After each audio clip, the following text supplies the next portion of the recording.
Atsileni, atsileni, atsileni, atsileni, mi kripatamana malek. Atsileni, atsileni, atsileni, atsileni, mi kripatamana malek. Vezakeni, lidushat Mordechai v'Esther. Vezakeni, ligdushat Mordechai v'Esther. Bonjour les amis, shalom shalom, j'espère que vous allez bien. Vous êtes en forme, ça avance pour vous, vous avez des bonnes nouvelles. Alors les choses, elles sont là pour bien les considérer parce que même une bonne nouvelle, elle est là pour nous transformer. Même un état positif, il est là pour nous faire évoluer. Et qu'est-ce qu'on a l'habitude? On a l'habitude que on se bat pour aller chercher cet état positif. Et dès que l'état positif il arrive, alors ça y est, on se repose. Et c'est là où on fait des erreurs. On a tendance à trop se reposer. On s'endort sur nos lauriers. Et ce qui fait que ça fait 2000 ans que ça dure. Voilà. On s'est endormi. Alors petit à petit, la situation, elle devient vulgaire comme elle est vulgaire aujourd'hui, quoi. Et toute cette grossièreté, c'est pour qu'on puisse vraiment le voir. Qu'on puisse plus faire comme avant où on croyait que ça suffisait, ce qu'on faisait suffisait. Non, on doit faire pour nous, on doit faire pour notre famille, on doit faire pour les autres, on doit faire pour les inconnus, on doit faire pour ceux qui sont athées, tous ceux qui sont loin d'Hachem, tous ceux qui ne croient pas en Hachem. On doit faire pour tous ces gens-là, pour les aider à revenir petit à petit sur le bateau et aller dans le bon sens. Voilà. Donc, on transforme ces mauvaises qualités. On les transforme. On croyait que c'était des bonnes qualités. On croyait que c'était bien d'être comme ça, que les autres devaient changer. Et non, c'est pas ça. C'était à nous de changer.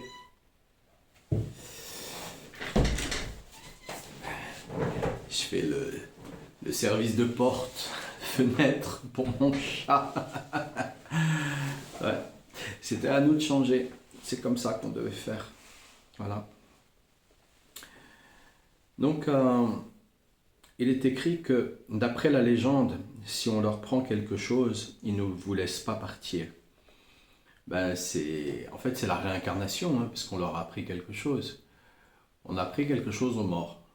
Voilà. On a appris quelque chose à ceux qui sont athées, à ceux qui sont loin d'Hachem, qui ne veulent pas revenir, qui pensent que Hachem n'existe pas, qu'il y a que eux-mêmes, ils sont tout seuls sur la terre. À la rigueur, ils créent une famille, mais ils sont tout seuls. Ils font les choses pour eux tout seuls. Voilà. Et comme il est dit dans ce dicton populaire, tu nais seul, tu vis seul et tu meurs seul. Heureusement que non.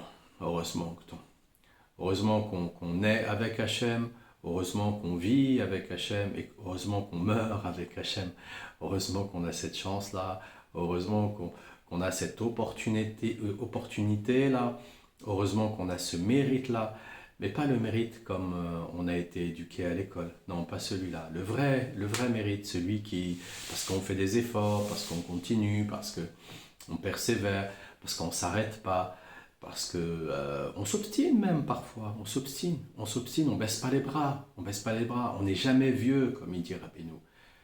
Ne soyez jamais vieux, ne baissez jamais les bras, le désespoir n'existe pas, on continue, on va toujours de l'avant, on s'est cassé la figure, on remonte et on recommence, voilà, on va de l'avant, ok, puis au fur et à mesure, on fera le bilan en cours de route, on n'a pas besoin de s'arrêter in vitam aeternam pour faire le bilan, on fera le bilan en cours de route. Et donc, car nous savons par tradition que tout celui qui adopte une mauvaise qualité ou une passion blâmable d'un mécréant, donc d'une personne athée, d'une personne vulgaire, d'une personne tournée vers la débauche, eh bien, c'est-à-dire possède encore en lui-même une trace de leur mauvais côté, ne sera pas en mesure de sortir de leur emprise et ne pourra les vaincre. Voilà, on ne peut pas vaincre ces emprises en ayant déjà. Non, on ne peut pas les vaincre. On doit apprendre de nos erreurs. Voilà. On doit apprendre de nos erreurs, ne pas être psychorigide, ne pas se juger durement, ce qui revient à la même chose. Et par contre, apprendre de nos erreurs, à se dire non, voilà, ça fait tant de temps que je vis avec moi, ça fait tant de temps que je fais les mêmes choses, ben, je vais commencer à changer. Voilà. Je commence à changer, puis je commence à changer tous les jours. Parce que tous les jours, ben, je renais. Alors tous les jours, je rechange. Et tous les jours, j'évolue. Et tous les jours, je continue. Je restituais ce que j'avais pris. Cela signifie que je me suis débarrassé du peu de mal, du reste des mauvaises qualités qui sont le lot des mécréants. Et ensuite, ils nous laissèrent partir.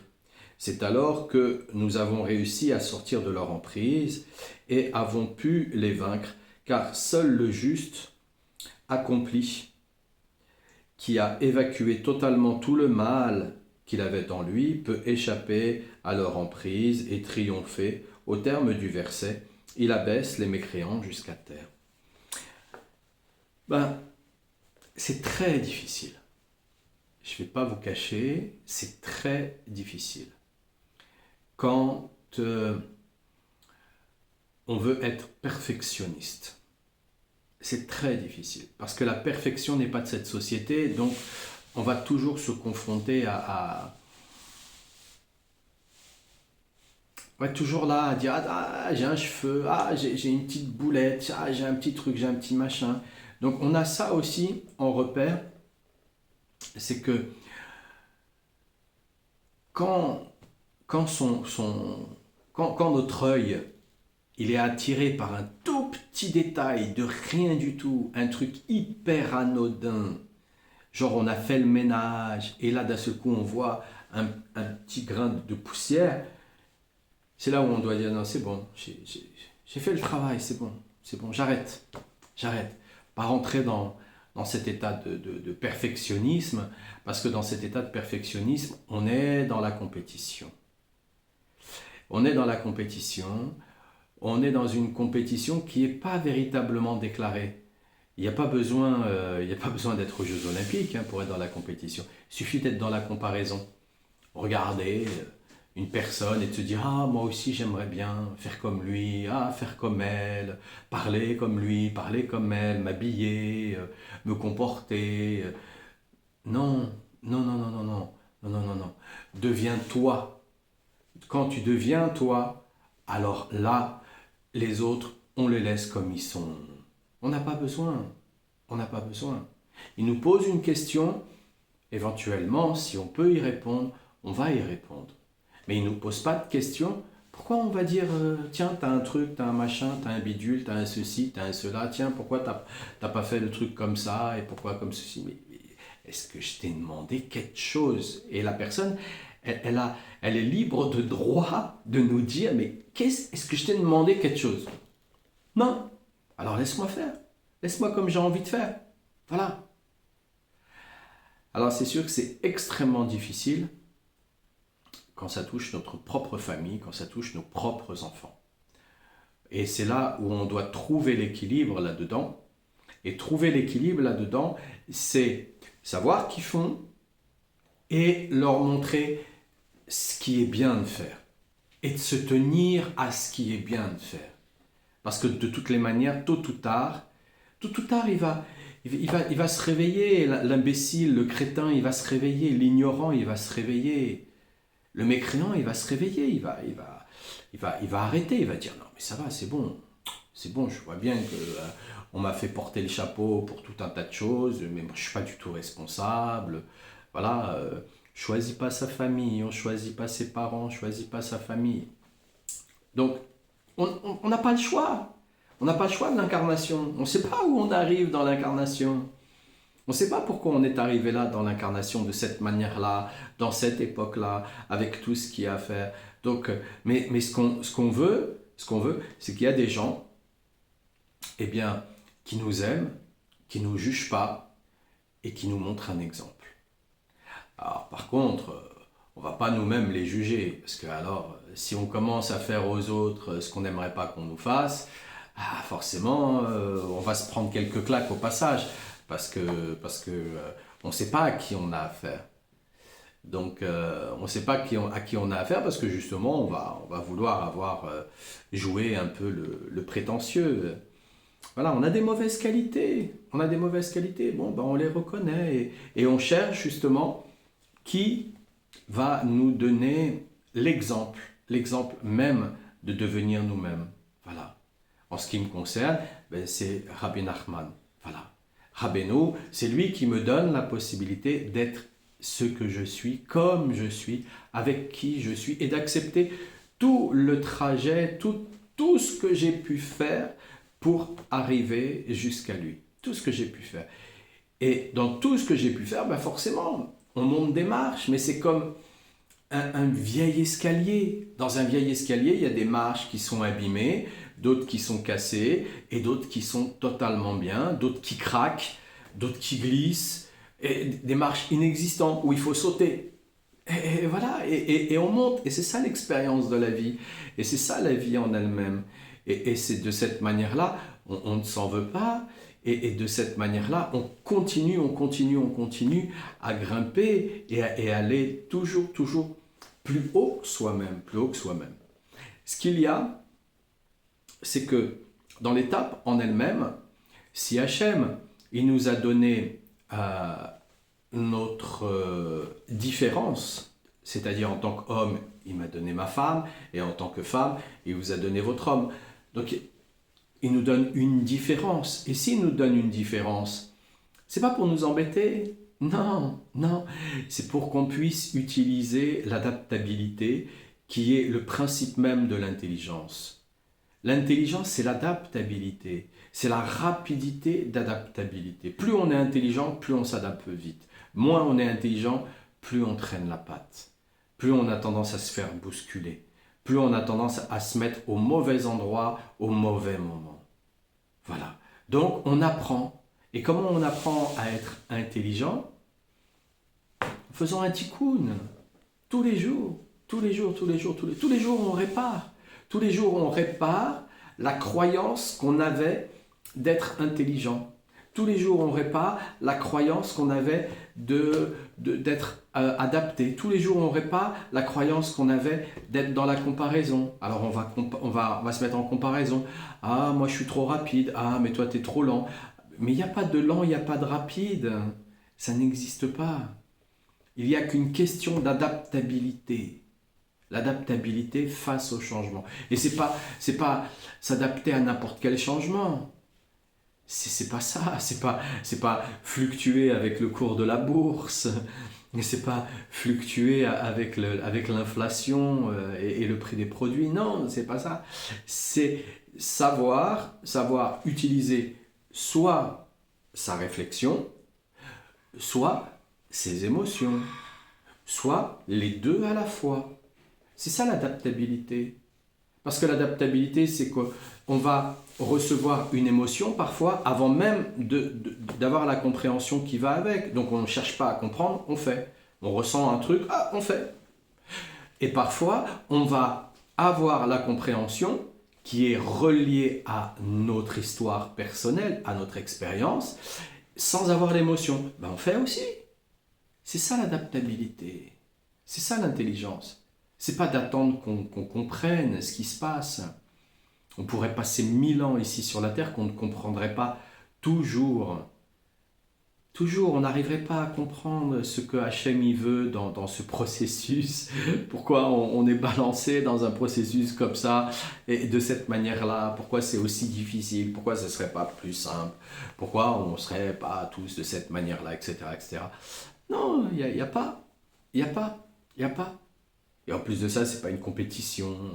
En plus de ça, on a tous un temps de vie qui est totalement différent. Totalement différent. Et il y en a, ils vont vivre jusqu'à 38 ans, comme Rabbeinu, et puis d'autres qui vont vivre jusqu'à 100 ans, 148 ans, comme Rabbeinu nous souhaite de vivre. Donc, tout dépend de tout un tas de choses. Tout dépend de tout un tas de choses. Oui, oui, le corps physique est capable de vivre même encore plus longtemps. Plus longtemps. Ils ont passé le corps physique au carbone 14 et ils ont vu que le corps physique était capable de vivre jusqu'à enfin, ouais, 220 ans. 220 ans. Voilà. Et dans le premier chemin que j'ai suivi en tant que yogi avec les ascèses et tous les amis yogis que je pouvais avoir là-dedans, eh bien, on a un message qu'on se laisse passer où on peut vivre vraiment très très longtemps. C'est pour ça qu'il y a des yogis, j'ai rencontré des yogis, ils avaient plus de 120 ans. Je vous assure, ils en faisaient pas 60. Ils en faisaient pas 60. L'alimentation, le grand air, la marche, jamais derrière quoi que ce soit, pas de téléphone, pas de connexion internet, une hygiène de vie exemplaire, que des lectures divines. Ça change beaucoup de choses. Et en fait, on nous dit quoi? On nous dit que si on n'arrive pas à vivre longtemps, c'est à cause de notre mental. Voilà.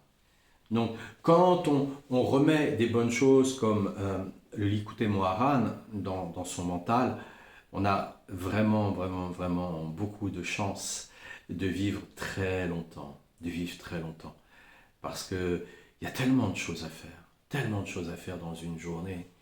Même en me levant à Ratzot, mes journées, elles sont pas assez longues. Je trouve que déjà, ça fait tellement longtemps que je trouve que le sommeil, ça sert à rien. Mais, pourtant, le corps, à un moment donné, il tombe de fatigue. Des fois, je me retrouve où je ferme les yeux et pouf, je tombe de fatigue. Je m'endors là où je suis.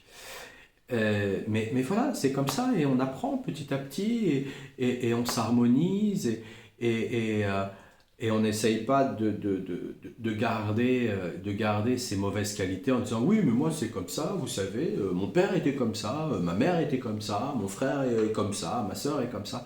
Non, non, ou alors on est des mauvaises, comment dire,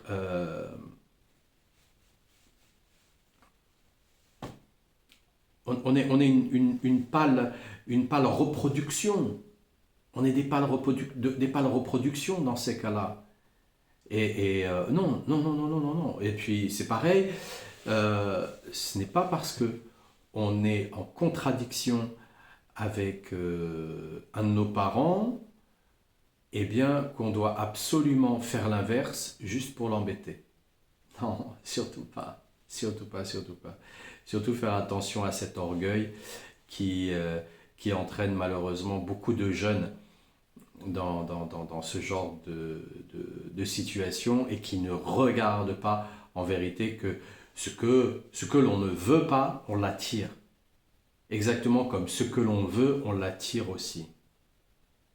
Et ce matin, dans ma réflexion, je me disais, qu'est-ce qui serait important à donner au monde aujourd'hui? Eh bien, c'est comprendre une chose. C'est que ce que l'on a dans la tête, on l'attire. Donc, on a tout intérêt à se forcer à penser à ce que l'on veut, plutôt que de penser à ce que l'on ne veut pas. La tête, le cerveau, c'est vraiment un émetteur-récepteur. C'est vraiment un aimant, quoi. il attire tout un tas de choses, tout un tas de choses. Donc je vois des gens, j'entends des gens qui regardent n'importe quoi, qui écoutent n'importe quoi, qui pensent que il faut aller écouter ce genre d'informations, c'est ah ouais quand même, ah oui, etc., etc. On m'a envoyé, on m'envoie des informations diverses et variées. Ça m'intéresse pas. Ça m'intéresse pas. Ce qui m'intéresse, c'est Rabbeinu. Ce qui m'intéresse, c'est le Likutei Moharan. Ce qui m'intéresse, c'est la Torah. Ce qui m'intéresse, c'est d'aller de l'avant et toujours évoluer. Donc, allez le chercher, allez labourer votre terre, allez semer des bonnes graines pour aller vers ce que vous voulez. Et n'entretenez pas les mauvaises qualités. Parce que ces mauvaises qualités, elles vous écartent. Et si ça fait 2000 ans qu'on est écarté, c'est pour des bonnes raisons. Des bonnes raisons. Hein, on a vécu 400 ans d'esclavage, et là ça fait 2000 ans. Ça fait quand même long quand même. On paye cher. On paye très très cher.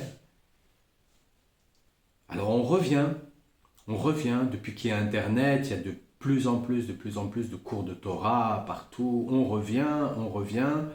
Il y a énormément de gens qui sont du domaine du rabbinat et d'autres pas du tout. Alors bon, on reste très très prudent aussi à ce qui est dit et à ce qui est annoncé, puisque ça ne peut être que vérifié et vérifier, ça veut dire quoi? Ça veut dire que on l'a déjà pratiqué et on sait ce qu'on est en train de dire. Voilà. Donc, si on nous parle, moi si on vient me parler, par exemple, de quelque chose, en me disant ouais c'est génial, tu sais, ou alors mais t'as pas vu, là le président, qu'est-ce qu'il a fait, mais qu'est-ce que ça m'apporte? Qu'est-ce que ça m'apporte? D'ailleurs, est-ce que la personne qui vient m'en parler, est-ce qu'elle l'a vécu ça? Est-ce qu'elle a été chercher les informations dans sa propre histoire personnelle, ou est-ce qu'elle est encore en train de s'abreuver d'une quelconque histoire qui l'emmène nulle part dans sa propre vie? Le temps, c'est très très très important, le temps. Très important, très important. Chaque seconde du temps, il doit être fait pour découvrir quelque chose de nouveau sur soi-même et pour avancer vers ses buts. Si on n'a pas de but, il n'y a rien qui se passe. Il n'y a rien qui se passe. On doit se mettre des buts, et on doit se mettre des buts avec du temps bien défini, pour savoir aussi que on a quand même des choses à faire. Parce que sinon, on perd son temps. Voilà. On est venu là sur la terre pour faire quoi? Pour renaître en flaque d'eau? Non, surtout pas. Que Dieu nous en préserve. Donc, c'est là où, quand il parle, il dit il abaisse les mécréants jusqu'à terre. C'est vraiment, l'individu, il perd son temps, il va écouter des trucs qui servent strictement à rien. Ouais, mais tu comprends, j'ai envie, je suis curieux, ça m'intéresse. Ouais, et alors, ça fait quoi? Ça fait quoi? Ça m'a fait évoluer, ça m'a fait aller vers mon but, ça m'a fait grandir? Non, non. Donc c'est comme manger du fast-food et croire que ça va nous apporter quelque chose de bien en soi. Donc faire très attention avec les nourritures intellectuelles que l'on va prendre, exactement comme la nourriture que l'on met dans sa bouche. Il faut faire extrêmement, extrêmement attention à l'heure d'aujourd'hui. On sait que on peut très, très vite s'éloigner. Très, très vite s'éloigner. Donc, et l'on peut maintenant interpréter la vision de Zacharie de la manière suivante. Et voici, ce que je vis. Un chandelier tout en or. Le verset fait allusion à la Torah, dont on a dit qu'elle est plus chère à nos yeux que l'or lui-même, et un récipient à son sommet. D'après le commentaire de Rachi, il s'agit d'une source. On peut l'identifier comme étant la source de la maison de Dieu, à savoir la prière. La prière. La prière, c'est la source. Alors oui, la richesse financière est moins importante que la Torah. Oui, c'est moins important d'avoir une maison ici, sur la terre, plutôt que d'avoir sa maison de l'autre côté. Et sa maison de l'autre côté, on l'a construit à l'intérieur de soi-même. On l'a construit à travers la prière. Ça ne sert strictement à rien de continuer à s'accrocher à des peurs, à des inquiétudes, à de l'insécurité. Ça sert à rien si ce n'est que encore et encore et encore, on se fait attraper continuellement pour venir interpréter, pour venir imaginer. Et donc, on est aujourd'hui au XXIe siècle, on est champion pour imaginer, mais n'importe quoi qui n'est pas bon, qui n'est pas correct.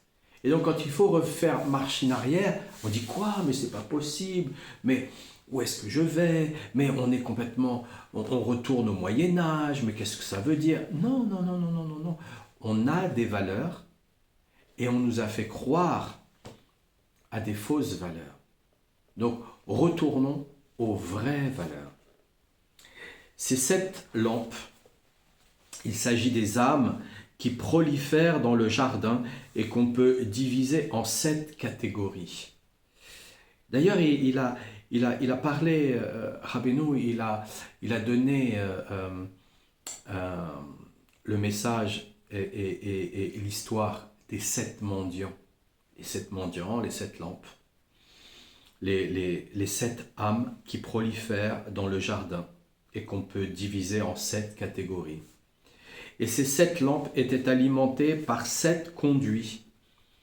En tout, nous obtenons 49 lumières qui constituent la lumière cachée qui sera dévoilée au temps futur, comme dit le verset, l'Éden, nul œil ne l'a encore vu.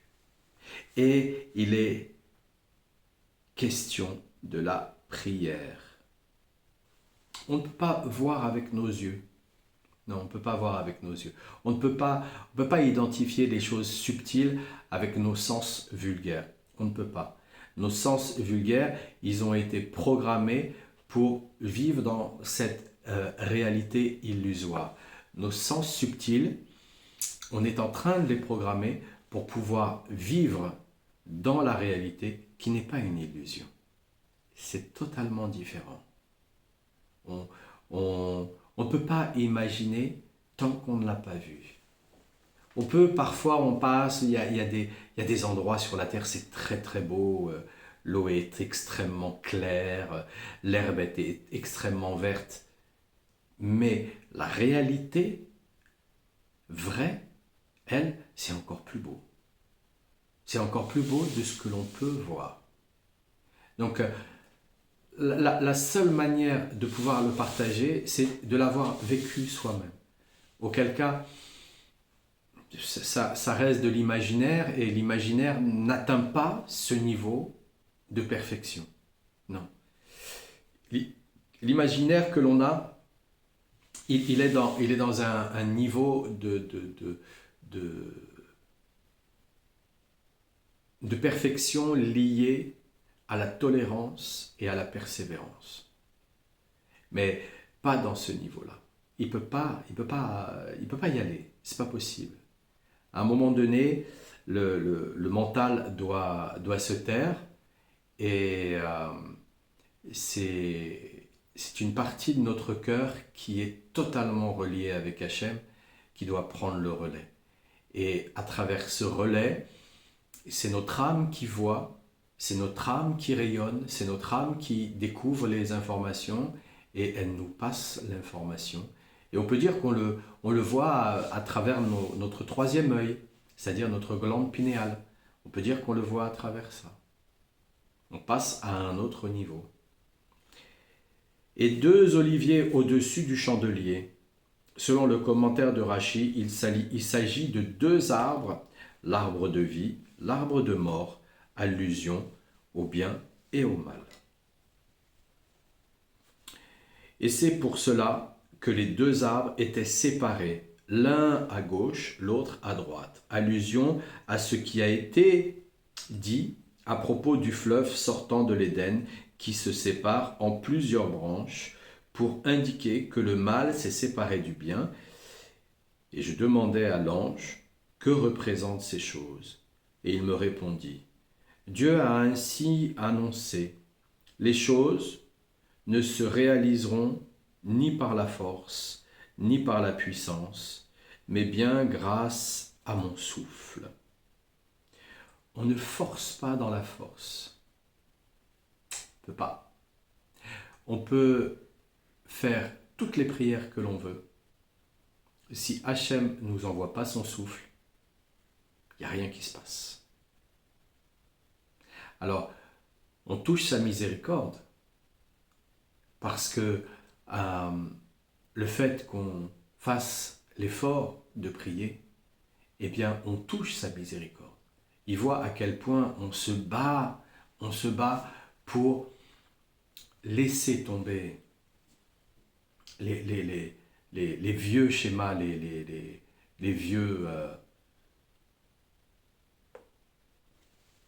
vieux souffles avec lesquels on a adhéré. Et il nous aide. Comme il est dit, quand on fait un pas vers Hachem, Hachem il fait 1000 pas vers nous. Donc c'est énorme. Le simple fait de faire un tikkun, si on voyait ce que ça c'est de faire un tikkun aklali, c'est énorme, énorme, énorme. Ça va englober tous nos ancêtres, ça va englober tout un tas d'individus qu'on ne connaît même pas, mais pourtant on est relié avec ces individus-là. Parce que peut-être qu'on est seul, ou peut-être qu'on a une famille et des enfants. Alors on croit qu'on n'est que ça, mais en vérité, on est bien plus que ça. Bien plus que ça. C'est juste qu'avant d'avoir ce bien plus que ça, il faut déjà savoir s'occuper de ce que l'on a. Avant de redemander du rab à la cantine, il faut terminer ce qu'on a dans notre assiette. Mais c'est exactement la même chose. Il s'agit du souffle de vie évoqué précédemment, comme on le trouve exprimé dans le verset. C'est ainsi que Dieu a parlé, que le souffle vienne des 4 directions du vent. Ce qui veut dire que grâce à la Torah et à la prière, on sépare le bien du mal. Et c'est ce que vient nous enseigner le chandelier, à savoir comment accéder au souffle de vie qui permet de combler tous les manques. Le souffle de vie. Le souffle de vie qui permet de combler tous les manques. Eh oui. Alimenter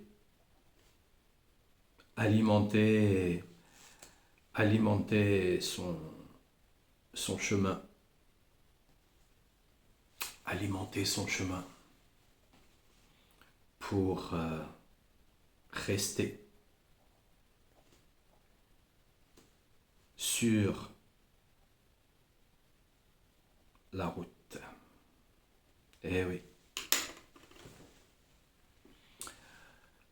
Et plus on laisse, plus on obtient. Parce que si on fait un pas vers Hachem et que Hachem fait 1000 pas vers nous, ça veut dire aussi que quand on laisse tomber une mauvaise qualité, Hachem il nous en donne 1000 bonnes. 1000 bonnes. C'est pour ça qu'on doit continuellement, tous les jours, lui demander merci et lui demander pardon. Voilà.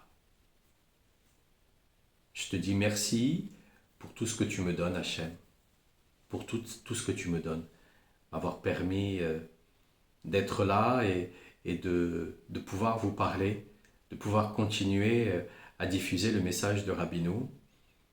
Et je te demande pardon, pardon de ne pas avoir compris ce qu'il y avait à comprendre, ce que je devais faire avant, qu'il fallait que je fasse plus d'efforts. Et je te demande pardon parce que je ne suis qu'un homme. Alors je vous souhaite une excellente journée, que Dieu vous bénisse, que Dieu vous apporte la refoua shlema, la bonne parnassa, et tout ce que vous demandez, que Dieu puisse vous l'exaucer et surtout que Dieu vous donne le souffle pour la force et continuer sur la route. Et je vous dis à demain les amis. Shalom, shalom.